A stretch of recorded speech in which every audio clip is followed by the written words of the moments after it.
Let us talk. Let us talk. Let us talk. Let us talk about the remaining two fixtures this weekend.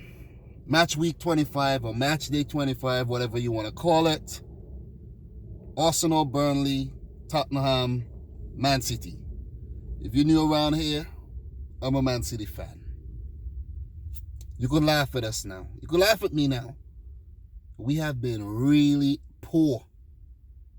We have been shitty this season. I know a lot of you guys like to call us man shitty, but we have been rather shitty this season. Seriously, we deserve the name. Or maybe you could call us Miss Chester City too, because of all the opportunities we've been missing all season. All or most of the matches we lost this season, we should have won them. We should have won them if we had only taken our chances. I think we're overthinking it. I think that we, Manchester City, Pep Guardiola, and the players are simply overthinking it. Football is a simple game. It's a simple game. Pass it to your teammates and put it in the back of the net. The team that puts the most balls into the back of the opposition net wins the match. But for us, we just want to be so fancy. We could get an opportunity to shoot and then we would pass it to another player. What are we doing? What are we doing? We're overthinking this thing. We're not properly replacing players, and then the players that we replace, we send them out on loan. You know, like Angelino, and then we have Zinchenko in the back there, who is not really a midfielder. Like, he does not play. Who's not really a left back, pardon me. He's a midfielder. He plays midfield for Ukraine. And why is he playing as a left back for City? I know he does a decent job, and he was doing a decent job up until he got involved in the whole melee. Like, Zinchenko, chill out, man. You weren't involved in the whole Raheem Sterling, Lloris thing. Just stay out, keep your mouth closed, and don't pick up a yellow card. You are a defender. You're a defender. You might be, needed. You know what I mean? You probably needed later on in the game to take one for the team like you did. But it was the wrong decision. Both yellow cards, bad decision making by Zinchenko. Seriously. There's so many things to talk about in this game. So many things. I had things written down over here, and it doesn't even make any sense. Does it make any sense? Like looking at the notes. Does it make any sense? That's if I could even find the notes right now. Does it make any... Yeah, I found the notes. But, yeah, doesn't make any sense. But, guys, before I talk about the Man City-Tottenham match, let's briefly talk about the Burnley-Arsenal fixture. I predicted a draw for this one, and it ended in a 0-0 draw. It could have went anyway. Burnley could have won. Arsenal could have won. Both teams had numerous clear-cut chances that wasn't taken, with J. Rodriguez coming the closest to scoring when his shot ricocheted off the crossbar onto the line but did not go over. That was the closest Burnley got to scoring, but they both had opportunities. Burnley, 15 shots at goal, 2 on target. Arsenal, 13 shots at goal, 2 on target. Arsenal bossing the possession, but I think Burnley handled themselves really, really well, and they picked up a deserved 1 point. Sean Dyche should walk away from this match the happier of the two managers. Arteta, I can see that you're trying. You're really, really trying, but players need to execute. Players need to deliver in front of goal.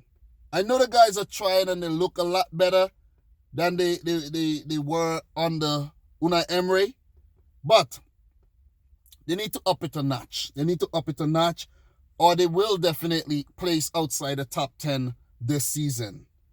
Because right about now, Arsenal are currently, let me tell you, Arsenal are currently 10th. 10th, 31 points. As for Burnley, 11th, 31 points with only goal difference separating the two teams. And both teams have a minus goal difference, which isn't good at all. But Arsenal, you can see improvements under Mikel Arteta. You could definitely see improvement. Just give him time, and I think he will have Arsenal looking like a decent team again. Seriously, they have they have some good personnel, but they just need to execute the game plan properly. They brought in Cedric Suarez, brought in keeper there, Pablo Mari, former Man City player. Why didn't we go for Pablo Mari? You know what I'm saying? Why didn't we go for this guy? This guy was ripping it up with Flamengo all 2019. We should have went in for him. We should have brought him back for as cover or even use him. We have midfielders in our defense. But let's not go too off topic here. Arsenal, Burnley, I predicted a draw. It turned out just so. A stalemate could have ended any which way. Any which way. And as I said, Burnley would walk away the happier of the two teams. They look good. They look decent. They created chances. Nick Pope was good in goal once again. Gerard Rodriguez and Chris Wood caused havoc for the Arsenal defense. They had Mustafi, David Luiz, Bellerin, and the young Saka, who had to go off injured. But Saka looks good. Saka looks like one for the future. Hopefully they take care of him. Aubameyang, Ozil, Martinelli, Lacazette, and Arsenal still can't win.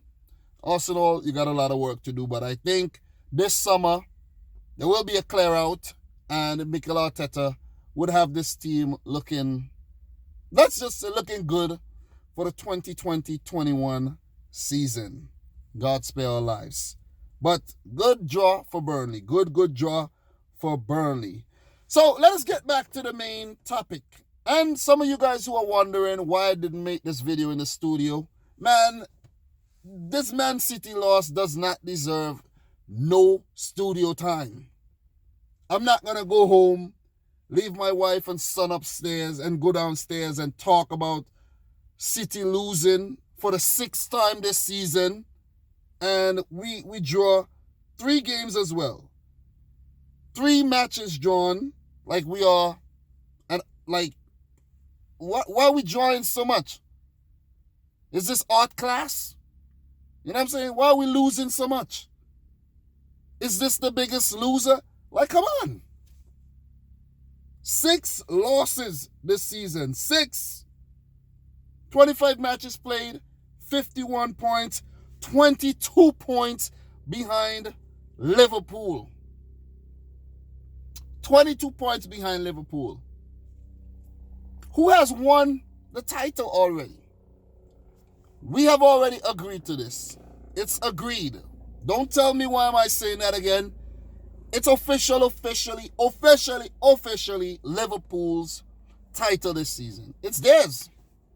It's theirs. And I'm going to acknowledge the fact that they have been playing better football than us.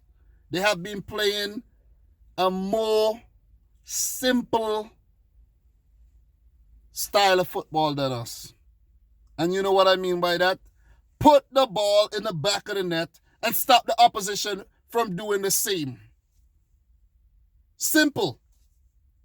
Simple. I know there's complex ways of getting the ball in the back of the net, but all in all, it's a simple philosophy. And Jurgen Klopp has got it mastered down to the T this season. Pep Guardiola, yeah, you did it for the last 2 seasons. But I think you got a bit too complacent. You got a bit too comfortable. You got a bit too big-headed. And you thought that you could do it with basically anyone. You thought that you could play Rodri and Fernandinho at the back and win the league still. Ridiculous. It's what you call rambunctious. And it's cost us a 3rd title in a row. It's cost us a 3rd title in a row. But guys, I dropped everything. I basically dropped everything. Typical Manchester City behavior. We should win the Carabao Cup. We should. Note I said we should. Aston Villa might stun us. They might stun us at Wembley on March 1st. You never know. And don't tell me I'm losing confidence in my team. I'm not losing confidence in the team. I'm just actually on the money. I'm on the money because yesterday when I made the prediction for this match, I said, I don't know, man. I don't know, man. I'm just going to leave it up to the football gods. That's what I said. I'm going to leave it up to the football gods. And the football gods were smiling down on Tottenham Hotspur, who approached the game better than us. They really did. They really did. No Harry Kane, no problem. No Harry Kane, no problem. Tottenham Hotspur, we drew against them early on in the season. It was a 1-1 draw, and there was a lot of VAR drama in that one as well. Steven Bergwijn, their new signing from PSV. According to Guess Who, one of my subscribers, he said that Steven Bergwijn actually forced this move to Tottenham, like now. This move could have happened in the summer, but Bergwijn wanted out. And Guess Who basically said that Bergwijn committed international career suicide. Because when you leave a Dutch club like that, according to Guess Who, they don't really select you for the national team anymore. But it's left to be seen. It's left to be seen. If the Dutch FA knows what's good for them, they will select Bergwijn for the Euro 2020.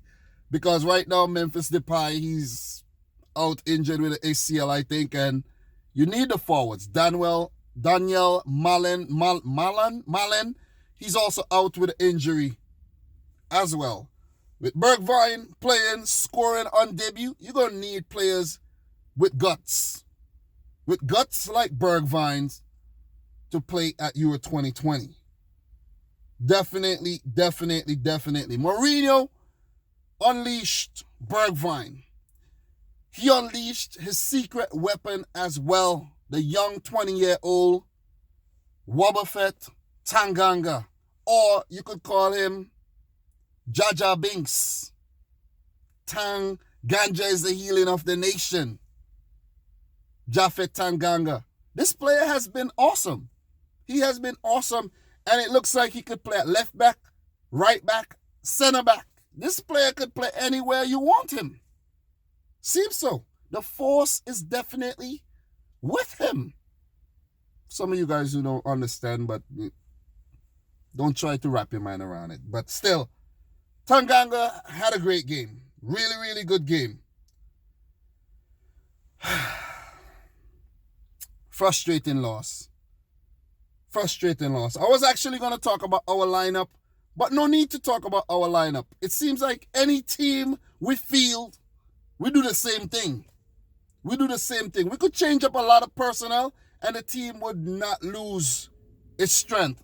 And then we will go out there and do the same thing, have 50 chances, 25 on target, and still lose the game like we did today. Seriously.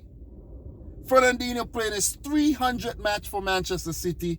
Congrats on that landmark, but sorry that it had to end up in a loss.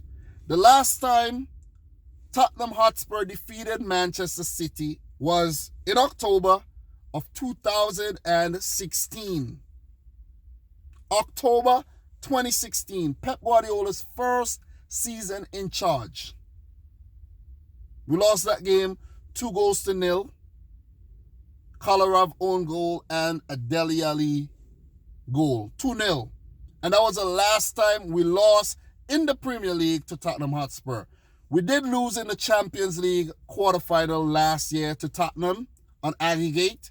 We lost the match in their home stadium, and then we won 4-3 at the Etihad Stadium and got knocked out of the Champions League. And there was a lot of VAR drama in that one too. So it's been a really, how do I put it? How do I put this one? It's been a very, I can't find the words, but Tottenham has been a worst nightmare like over the last year or so. Champions League, early on in the season, and then now. More VAR drama. More VAR drama. That didn't even come out good. More VAR drama. But the drama started around the 14th minute. Raheem Sterling, rash tackle and Dele Alli. The referee immediately showing him a yellow. And then with the VAR review for a potential red card, it says no foul play. But if you go back to the Aubameyang incident on Max Meyer when Arsenal and Crystal Palace met, it was a similar tackle and Aubameyang got sent off and received a 3-match ban. To be totally unbiased, Sterling should have gotten a 3-match ban. And he would have went on and take that time off and reflect on how shitty he has been for the last few games. Seriously. Because Sterling have not been good for the last couple of games. I'm going to call you out, Sterling. I'm going to call you out. You haven't been good. Disappointing. Seriously. Dele Alli continued, but you could see that he was in pain. He was in a lot of pain. Mahrez, beautiful through ball. Aguero, shot off. And Lloris with the big save. Pushed it onto the post. Pep Guardiola was already celebrating, but it was a big save by the Tottenham Hotspur captain, newly coming back from injury. He came up big. Maybe if that was Gaza, don't say the rest, in goal, it would have been 1-0 for City. And then another big moment came with the Aurier foul on Aguero. Mike Dean, the referee, said no penalty. He deemed, and he kept saying that Aurier won the ball. When Aurier did not win the ball, he tackled Aguero, and it should have been a penalty. Should have been pointed right to the spot right away. And maybe we would have scored if he pointed right away. I'm just saying because these are the things, you know what I mean, change up fate. The play went on for 2 minutes before Mike Dean decided to stop play to point to the spot. And as Akin Kunmi said, what if Tottenham Hotspur had scored during that time? How would that situation have been dealt with? How would the fans receive something like that? It would have been a big controversy today. Seriously. It would have been more drama than it was today. The Premier League has to do better in terms of the officiating and the usage of VAR. They have to do better. It has been poor. They have been poor. I think other leagues are probably using it better than the Premier League. The monitor is there. Go over and use the monitor. I know they said to use the monitor for potential red card situation, but there was a potential red card situation with the Raheem Sterling, and Mike Dean chose not to use the monitor. Use the monitor as much as you can. It's working in other leagues. Use it. Seriously, use it. Gundogan stepped up. He got his penalty saved by Hugo Lloris. Before I move on to the next phase, why isn't Aguero taking penalties? This is your big striker. Why isn't he taking penalties? Why isn't Kevin De Bruyne taking penalties? I know Ilkay Gundogan is pretty decent on penalties, but still, man, that was a horrible penalty. Could have done better. Could have done better there. Could have definitely done better. And before I forget, we have lost 2 matches in a row now. We lost the midweek Carabao Cup second leg, well, Carabao Cup semi-final second leg fixture, 1-0 versus Man United. And now we lose 2-0. 2-0 against Spurs, failing to score again. And this is not City. We score. We may lose sometimes, or we draw, but we score. We have failed to score in consecutive matches. And this has not happened in a while. It hasn't happened in a long time. Seriously. Hugo Lloris with the save. He was off his line.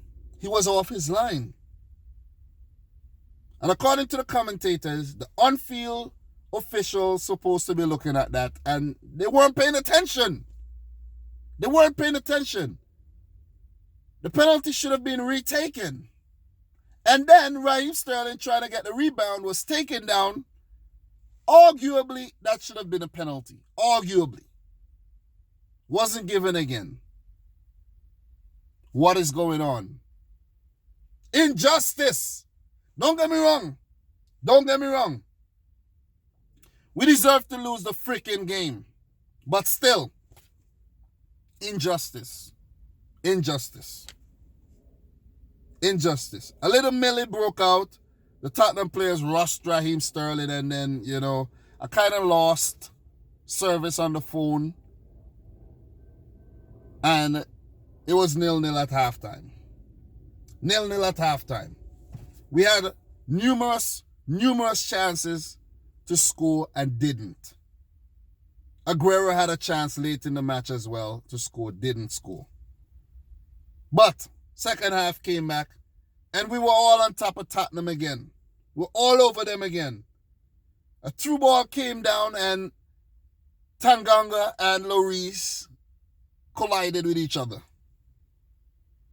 And it was an open goal to put the ball in the back of the net. Shot came off. Can't remember who sent off the shot, but I think that was Vertonghen on the line to save it. Still empty goal. Sterling with the heavy pass to Gundogan, who put it over. And I'm like, oh my God, what the hell is going on with us? What is going on? What is going on? So, with us dominating Tottenham still in the game, Tottenham soaking up. Hardly any opportunities going forward. Hardly any opportunities. We were just about to make a change. And from a corner, Spurs went on a counter-attack at Alexander Zinchenko, who had picked up a yellow card early on for the involvement in the melee. Brought down Harry Winks, who was on a break. Like, this is Harry Winks. This is Harry Winks. This is not Han Ming-son or Lucas Moura or Bergwijn. This is Harry Winks. Zinchenko, if you didn't catch Harry Winks, Kyle Walker or one of them guys would have caught him. It was acres left.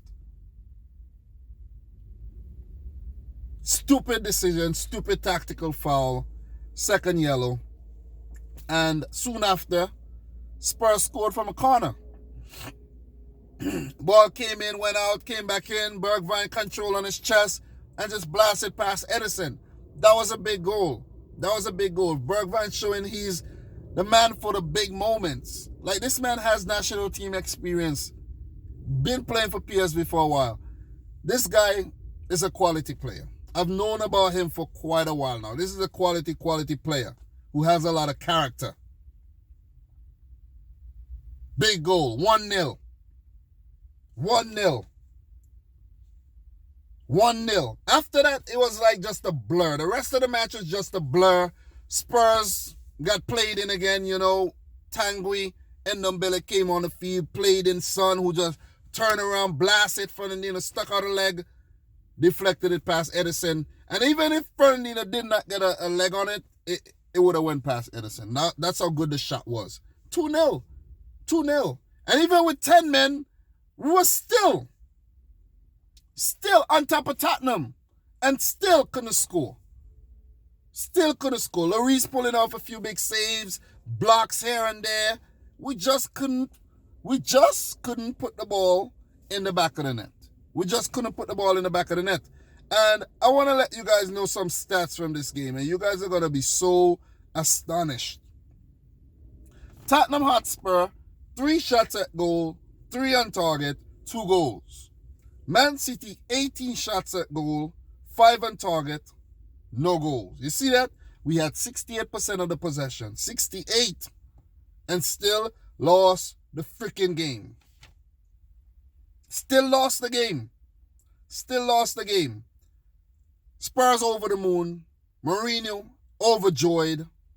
It was a good performance. They had a plan. They stuck to it, executed it properly, and spanked us. As for insights, guys, Spurs picked up their first Premier League win against Manchester City since October 2016. I already told you that. Which was also a 2-0 victory at on home soil at White Hart Lane. Manchester City have now lost 6 games in the Premier League this season, their joint most in a single campaign under manager Pep Guardiola. 6 in his first season, 2016-17. I hope this is our last L this season, but it won't be. It won't be. I don't think it'll be. Spurs boss Jose Mourinho picked up his 6th win against Pep Guardiola across all competitions. Only Jurgen Klopp has defeated him on more occasions with 8. Now the Liverpool fans will love that. However, Mourinho has now won against Guardiola with 4 different teams: Inter Milan, Real Madrid, Manchester United, and Spurs. The most of any manager. Poor performance, very poor. I'm disappointed in the way we have been playing this season. Wasn't confident about us going into this game, and it seems like it's gonna go downhill from here. I see us jumping more points. We play West Ham next on the 9th, next week. Then we meet Leicester. Then we play Real Madrid in the Champions League. And playing like this, we definitely won't defeat Real Madrid across 2 legs. Then we meet, the Arsenal game has been postponed. Yeah, see that? It has been postponed, but we got Villa in the League Cup final, and as I said, that could go pear-shaped as well.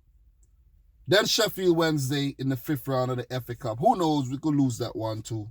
I'm all doom and gloom right now, and I'm right. I'm right for having this attitude because, as you guys say, we have not been Manchester City this season. We have definitely been Manchester shitty this season. Seriously. And that's where I end this video. Thanks to everyone who watched this. If I missed any major talking points, let me know in the comment section down below. Oh, Kyle Walker was playing against his old team, yeah. And, oh, man. Laporte still not fully fit. We let Angelino go to Leipzig. We didn't sign anybody during the winter transfer window. We have just been doing all the wrong things this season. I just hope we get top 4 and we win the FA Cup and the Carabao Cup. That's what I'm hoping for right now. Because I'm not confident about the Champions League, and we ain't going to win the league no more. Let's get that out of head. Liverpool have won it, and the only debate we should be having right now is how early Liverpool could win the title, if they're going to be invincible, and how many points they're going to end up with. So guys, from your boy Dominic Rich, thank you very much for watching this video. If you're new, hit the subscribe button. If you get into the end of the video, visit cardsplug.com/dominicrichfc. Go check out the lovely cards they have over there. If you decide to get one, use the coupon code dominicrichfc to get yourself 20% off for a limited time only. Then the discount will go back down to 15 or even 5% if there's a system error. But from your boy Dominic Rich, just got off work, an 8-hour work day. I decided to make this video right here because when I get home, I just want to relax. I have video ideas that I want to put out, but I just want to relax, man. I don't want to spend too much time talking about this shit no more, seriously. So guys, until next time, peace out. Rich Squad. We have lost the plot. If there was any plot in the first place.